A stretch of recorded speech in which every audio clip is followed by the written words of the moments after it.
No single thing determines the success or failure in achieving a clean, hard edge when painting. Adjustments may be required of the paint, masking material, application, surface, or a combination of these things.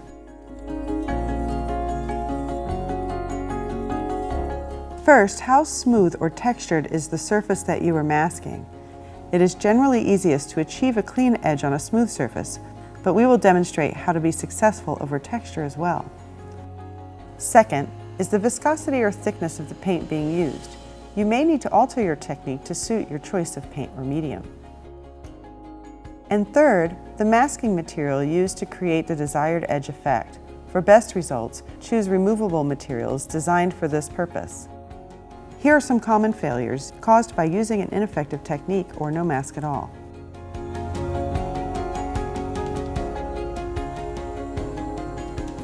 We'll start with the most straightforward and maybe the easiest approach to achieving a clean edge, working on a smooth surface. Painter's tape or masking film work well on this surface. When applying a mask to a painted surface, you should choose a less aggressive adhesive. To prevent bleeding under your mask, burnish the edges of your mask thoroughly. In this demonstration, we are applying a transparent medium of a matching sheen to the surface of the underpainting and allowing it to dry to the touch. Sealing the edge of your mask is especially important when using thin, more fluid paints and is generally a best practice for achieving a clean edge. With thinner paint applications, you may get away with letting them dry longer before removing the mask. However, do not allow the paints to dry too long, as the paint layer can become more difficult to remove cleanly once the paint has cured. On a more textured surface, getting a clean, hard edge can take a little more care and preparation. In this situation, it is important to use a high-quality masking material for best results. Burnish and fully seal the edge of the masked area and allow it to dry to the touch. As the thickness of a color or medium being used over the mask increases, it becomes more important to remove the mask while the color and the medium are still fairly wet and well before it has a chance to cure.